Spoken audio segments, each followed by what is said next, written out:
dans la matinale de l'entrepreneur sur TV Finance. Merci d'être avec nous ce lundi. Notre invité est Christophe Bourbier, cofondateur et PDG de Limonetic. Bonjour, merci d'être avec nous. Limonetic, c'est une plateforme de paiement internationaux pour les achats en ligne et pour les magasins. Expliquez-nous en quoi ça consiste concrètement, Christophe. Ouais, c'est assez simple. Ce qu'on se rend compte depuis quelques temps, c'est que les gens, et on le sent pas trop en France, ne payent plus avec du Visa Mastercard sur Internet. Les gens, surtout à l'extérieur de la France, payent avec d'autres moyens de paiement que Visa Mastercard. Alors, on connaît PayPal, beaucoup de gens connaissent PayPal, mais en fait des PayPal, vous en avez un peu partout dans tous les pays du monde. Les Chinois ne paient pas avec Visa Mastercard, ils payent avec Alipay, un équivalent de PayPal, ou avec WeChat, qu'on connaît plus pour les échanges peer-to-peer. Au Portugal, on ne paye pas avec Visa Mastercard, on paye avec Multibanco, etc. Dans le monde, en fait, on a plus de 300 moyens de paiement qui sont en concurrence avec Visa Mastercard, et donc un site marchand, quand il veut vendre des produits internationaux, eh bien, soit il se dit je prends Visa Mastercard uniquement pour être payé, mais il va perdre 50-60% de ses transactions, soit il utilise une solution comme Limonetic qui va lui permettre d'accepter plus de 185 moyens de paiement dans plus de 70 pays dans le monde. Voilà. Alipay et WeChat, ça permet aussi de payer en magasin? Ça permet aussi de payer en magasin. Quand vous allez chez LVMH sur les Champs-Élysées, vous verrez que la moitié des Asiatiques qui sont en train de payer ne sortent pas une carte, mais ils sortent bien leur téléphone sur lequel ils vont avoir un QR code qui va s'afficher et qui va être scanné en magasin. Absolument. En France, on fonctionne moins avec ce genre d'outils. Pourquoi? Je pense que déjà la France, c'est l'inventeur de la carte bancaire avec la puce. C'est nous qui avons inventé ça, donc je pense qu'on l'a beaucoup utilisé et qu'on est peut-être un petit peu conservateur là-dessus, mais on voit quand même qu'il y a beaucoup de moyens de paiement qui s'imposent, PayPal en étant un, les paiements, vous savez, en 3 fois où on peut payer des gros achats en plusieurs fois aussi sont des moyens de paiement qui s'imposent. Vous devez connaître peut-être Lydia, qui est un wallet dédié aux jeunes qui est en train de s'imposer, plus de 2 millions d'utilisateurs. Donc on sent aussi qu'il y a une révolution qui se met en place. Vous avez peut-être fait aussi des achats avec Apple Pay, votre téléphone, qui permet de payer aussi en magasin sans sortir sa carte. On se rend compte donc que la France, qui est restée aussi des États-Unis un bastion de la carte bancaire, est elle aussi en train de voir énormément d'évolution. Et donc, eh bien, si les sites marchands veulent pouvoir bénéficier de ces évolutions, il faut qu'ils utilisent des solutions comme les nôtres. Voilà. Alors, votre particularité, Christophe, chez Limonetic, vous êtes compétiteur, donc tantôt concurrent, tantôt partenaire. Ça signifie quoi? Bon, ça signifie que nous, en fait, Limonetic, je vous ai dit qu'on travaillait beaucoup pour les sites marchands. On pourrait travailler pour un LVMH, pour un Fnac, pour un Amazon, qui sont des gens qui vendent sur Internet ou dans le monde physique. Mais c'est vrai que nous, notre grande vocation, c'est plutôt de travailler pour les acteurs historiques du monde du paiement. Vous connaissez peut-être Ingenico, qui sont ces terminaux de paiement qu'on peut voir un peu partout dans le monde physique pour payer en magasin. Il y a aussi son équivalent qui s'appelle Verifone, qui est un concurrent également américain. Et vous avez plein d'acteurs comme ça, Natixis, ACI, Computop en Allemagne et autres, qui sont des acteurs qui historiquement font du paiement dans le monde physique et sur Internet. Nous, on travaille pour ces gens-là. On les aide, eux, à servir leurs clients, que sont les sites marchands et les magasins du monde physique. Donc notre grand axe, c'est eux, ce sont les acteurs du paiement de la chaîne, des acteurs professionnels de la chaîne du paiement. Et dans certains cas, quand les sites marchands sont très internationaux ou sont des marketplaces un peu compliqués à travailler, alors là, on va travailler en direct avec eux. Pourquoi privilégier certains interlocuteurs plutôt que d'autres? Parce que historiquement, nous, on a un produit qui est très, comme on dit, customisable. On sait facilement s'adapter à ce qu'un acteur du paiement comme Verifone ou Ingenico ou Computop sait déjà faire, et donc on est très fort pour travailler avec ces gens-là en collaboration, on va dire, et qu'il y a déjà énormément de concurrence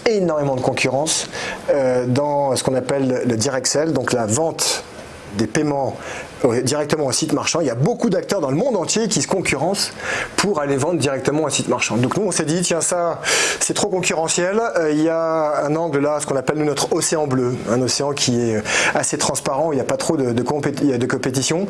On va plutôt aller travailler là où on est en plus très bon, très fort, parce que comme je le disais, on sait assez facilement s'adapter aux contraintes et aux exigences des grands acteurs, et c'est ça qu'on a décidé de faire. Alors, quels avantages à utiliser Limonetic? Alors, les avantages de Limonetic, c'est notre flexibilité, mais ça, c'est un bien grand mot, ça veut un peu tout et rien dire. Non, Limonetic, c'est quoi? C'est 185 moyens de paiement, on couvre plus de 70 pays dans le monde. Donc, l'avantage, c'est quand vous venez chez nous, vous vous connectez une fois à Limonetic et vous avez accès à des moyens de paiement absolument partout dans le monde. L'Afrique du Sud, l'Australie, les Philippines, toute l'Europe, bien évidemment, les États-Unis en carte bancaire ou en virement, et il y en a plein d'autres à côté. Et puis aussi parce que le monde du paiement et de l'Internet aussi a changé.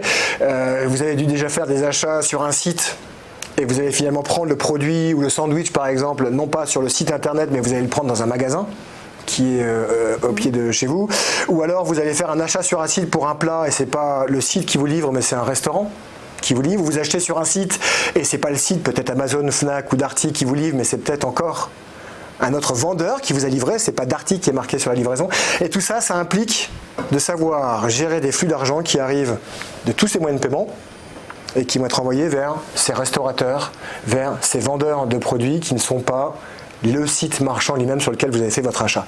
Et bien ça nécessite de savoir gérer des flux de paiement très compliqués, des flux d'argent très compliqués qui arrivent d'un endroit et qui repartent vers plein d'autres, et c'est là où on est très fort. C'est ce qu'on appelle, nous dans notre jargon de paiement, les marketplaces.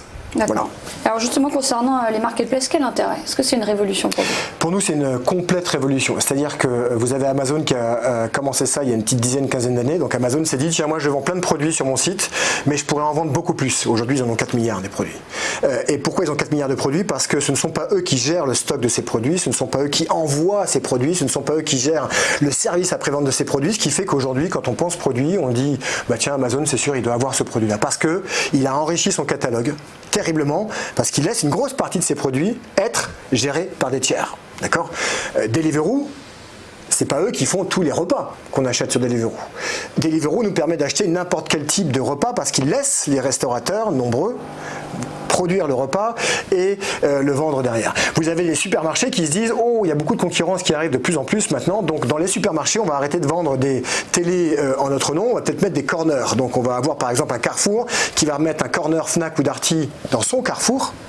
Donc ce ne sont pas ces produits qu'il vend, ce sont les produits des autres. On a ça aussi au Galeries Lafayette. Et là encore, on est sur un montage où vous avez Carrefour qui va vous permettre d'acheter un produit, mais ce ne sont pas ses produits à lui. Et tout ça, tout ce que je viens de citer, ce sont des montages qu'on appelle le marketplace, où un tiers vous vend un produit, mais ce n'est pas lui qui le livre, ce n'est pas lui qui le gère, et donc c'est le tiers qui va devoir recevoir l'argent. Donc nous, on pense que 100% des sites ou des magasins vont, à un moment ou un autre, avoir 10 ou 15 ou peut-être 100% de leurs transactions qui vont être sur un montage dit de marketplace où ils laissent vendre, envoyer, gérer le produit par un tiers. Extrêmement puissant pour un déploiement et pour faire grossir finalement son offre de produits sur un catalogue. Pour nous, c'est une véritable révolution et personne ne passera à côté de ça. Alors, je voudrais revenir sur ce que vous disiez sur le fait que ça soit global maintenant que vous proposez ça à 70 pays. Quel constat vous faites? Quels sont les pays qui sont le plus agiles, le plus mobiles sur cette question? Alors, on voit, il y a un petit peu de tout et ça dépend un petit peu finalement des zones. Vous avez l'Afrique, par exemple, un continent assez bizarre puisqu'il n'y a pas beaucoup de bancarisation en Afrique, c'est-à-dire que les Africains n'ont pas de carte Visa Mastercard. Donc eux, ils se sont organisés avec les outils qu'ils avaient sur place, à savoir les téléphones. Et puis quand je parle des téléphones, je ne parle pas de notre super iPhone 6 ou 7 ou 8, mais bien des téléphones à l'ancienne où on s'envoie des SMS. Et donc, en Afrique, par exemple, les paiements par mobile ont explosé. D'accord ? Et ils ne sont pas passés d'ailleurs par la case carte, ils vont l'oublier, ils vont passer directement du cash à la génération du mobile. Qui l'eût cru, mais c'est ce qu'ils ont fait pour l'Afrique par exemple. Donc c'est un marché qui vous intéresse? C'est un marché qui nous intéresse, dans lequel on pense qu'il y a énormément de déploiements à faire et une grosse progression, et c'est un marché en devenir. Les États-Unis, autre dynamique, très carte, ils le sont encore beaucoup, il y a PayPal qui s'est lancé il y a 20 ans maintenant, 25 ans, et là, pas beaucoup de changements là-dessus, mais par contre on voit les Apple Pay, les Amazon Pay, les Samsung Pay, qui s'imposent.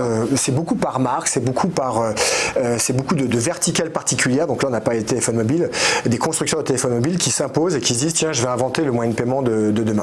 Voilà l'analyse que je viens de faire pour l'Afrique ou pour les États-Unis. On pourrait avoir une Afrique encore différente pour l'Europe où c'est très morcelé. Chaque pays a son leader, chaque pays a son grand gagnant dans les moyens de paiement. On en a cité quelques-uns pour la France tout à l'heure. On pourrait citer chaque pays aussi avec un moyen de paiement. La Belgique, par exemple, c'est tout bête, ce sont nos voisins. Ces gens-là n'utilisent pas Visa Mastercard, ils appellent Banco Mr Cash. C'est ce qu'ils utilisent pour payer sur Internet. Bon, voilà, ils sont comme nous, mais pas partout. Et donc, chaque zone a un petit peu sa dynamique et il n'y a rien d'homogène. Il n'y a absolument rien d'homogène dans chacune de ces zones dans le monde. Et chacun a sa particularité. Rapidement, pour terminer, Christophe, les paiements internationaux, quel intérêt pour le e-commerce mondial? C'est vital.